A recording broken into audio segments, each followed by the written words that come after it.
Hey guys, it's Will, Terrible Infant. I did the Criterion Collection flash sale this year. It was early March 2019. Got 5 things. I gotta give a shout out to my in-laws because they got me a gift certificate to Criterion Collection for Christmas, which is what I used to buy these things. So thank you very much. I always love that as a present. If anyone wants to buy me anything, you could buy me a Criterion gift certificate. So we're just gonna go through what I have here quickly and then we'll be out of your hair. Don't Look Back, Bob Dylan. They put out they put this out on Blu-ray and DVD. I think it was a couple years ago at this point, and I keep meaning to get it. When every time a flash sale happens, I fill my cart with like probably $200 or $300 worth of stuff, and then I have to take most of it out. And this movie kept getting kind of like tossed out as I was paring down the giant like mountain of stuff I had in my cart, basically. And this time around, I was actually listening to Dylan a lot. I go through phases of listening to like a ton of Dylan and really loving Dylan and then kind of getting out of it and not listening to it as much. And I was going through a phase. I was like, okay, I'm definitely gonna get it this time. So this is the Blu-ray edition of Don't Look Back, which is a documentary about Bob Dylan's 1965 tour of the UK, of England. And Dylan was only 23 at the time. And the film was made by D.A. Pennebaker, who went along with Dylan on the tour, and it's a hugely influential film, but it's also just a really amazing document of Dylan playing live, Dylan's life at that time, of life in the 60s, of the UK in the 60s, like all these different things. It's a really phenomenal film, and it's like a fly on the wall kind of thing more than it is a concert movie, which is super cool. So, and the transfer here is amazing. The audio upgrade is really, really amazing. We're actually gonna do a separate video where I talk about kind of more about the specifics of this, because I think it's worth like diving into a little bit. But if you're a Dylan fan, if you're a big music fan, if you're a fan of, I really love movies about music too, because I'm a musician myself and I have played in bands before and stuff, and kind of like seeing the behind the scenes and the process of being an artist and a musician is always really fascinating to me, so definitely worth checking out. Maybe you've heard of this one before, The Seventh Seal, Bergman. This is another one that I've been meaning to get for probably years. And I really, really love this movie. And this is one of those movies where, like, as anyone who's a cinephile knows, there's so many movies that are regarded as like all-time greats, like absolute classics. You have to see them. And I find that a lot of the times when I see those movies, like, I can objectively maybe understand why people really love them or why they're considered great films, but they don't always blow me away. Like, they're not to my taste, I guess is the best way to put it. This is one of those movies that really did like blow me away the first time I saw it. I was like, holy shit, that movie's fucking amazing. And then when it came out on Blu-ray, obviously I wanted to get it. Like I said, I've been eyeing it for years.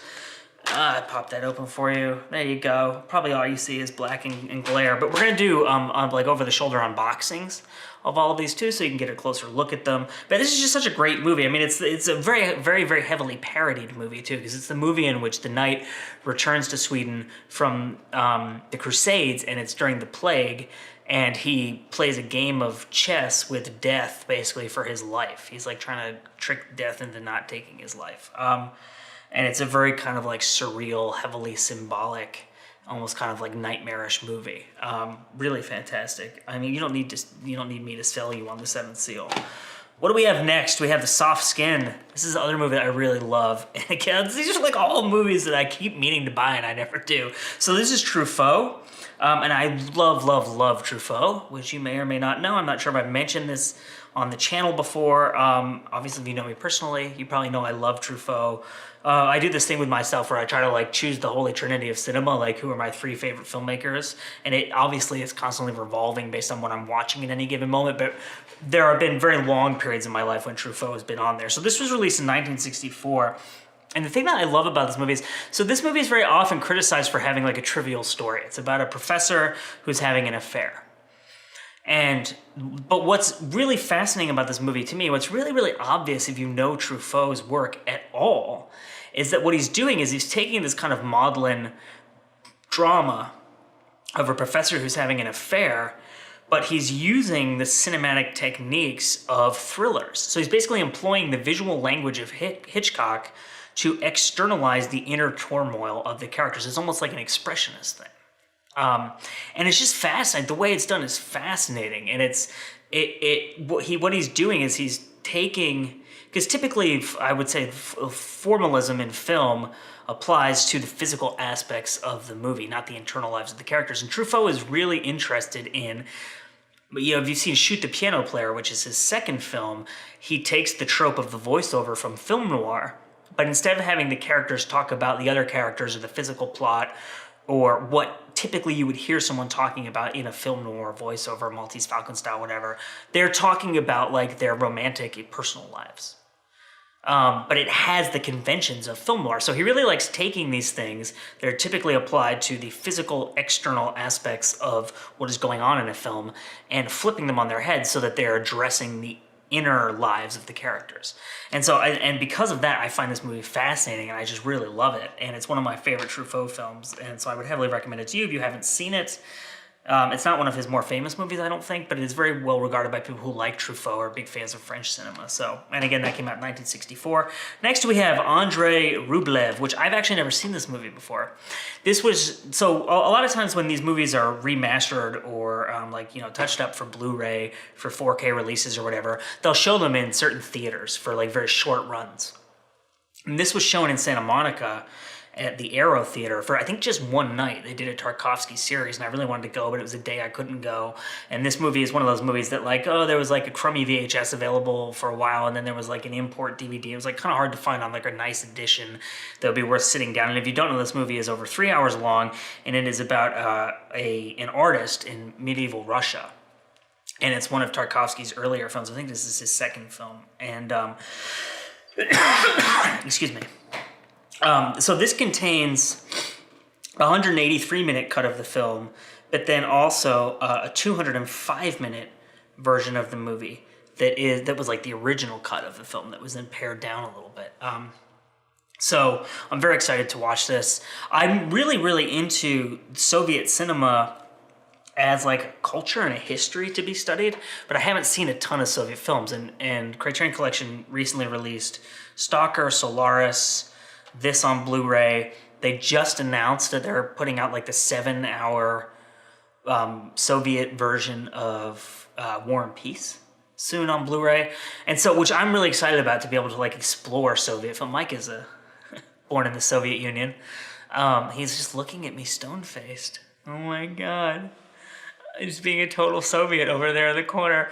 But what I find so interesting about the Soviet film industry is that, and I'm not like, we're not going to get into politics of the Soviet Union. I'm not like pro, Soviet Union, but it's a really interesting model for a film industry because the people who made the films were employees of the state.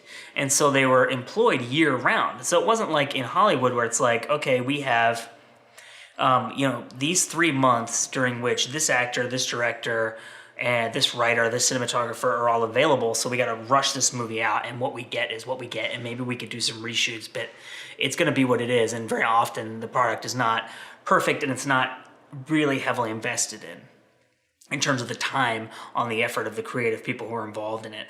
Because the people who worked on Soviet films were employed year-round, there was no time pressure, and they didn't really have the pressure of the studios being like, we can only spend X amount of money or whatever, because the money was there to be spent on films. That's what it was for.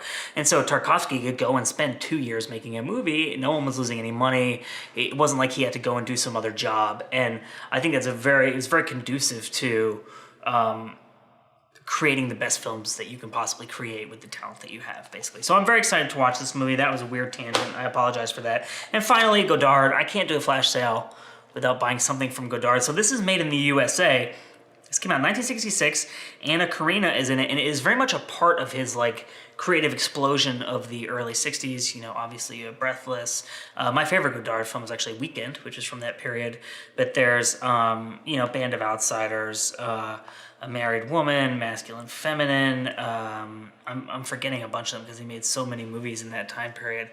But the one with Anna Karina where she plays a prostitute and it's told in like vignettes, which I recently rewatched, and I'm kicking myself for not being able to remember the title of it. But so this movie is interesting because it came out during that period in Godard's career, but it's not nearly as well known as most of the other films that came out around the same time because it was unofficially based on an American novel. And they were unable to release it in the US because they didn't have the rights to the novel, and the people who did prevented it from coming out. So this actually did not play in the US officially until 2009. So there you go. So made in USA, Jean-Luc Godard, and those are my Criterion Collection flash sale pickups. If you do the Criterion Collection flash sale, let us know what you picked up last time or what you plan on picking up next time. I'm always interested in what people gravitate towards in the Criterion Collection because they put out such a wide gamut of stuff that it really does appease the taste, I think, of like any cinephile, and you can see people going in all these different directions with the kind of stuff that they release. So thank you for watching. Maybe you hear our neighbor's dog, which is going apeshit right now for some reason. But once again, I am Will. And this is Terrible Infant. Oh, and subscribe. I keep forgetting to do that. You've watched till the end of the video, so the button is over there, right? So subscribe if you're on YouTube. Give us a thumbs up. Let us know what you think. You can see lots more content if you subscribe, and you can click the bell, and then it'll give you a notification when we put out new stuff. So thank you very much, and we'll see you next time.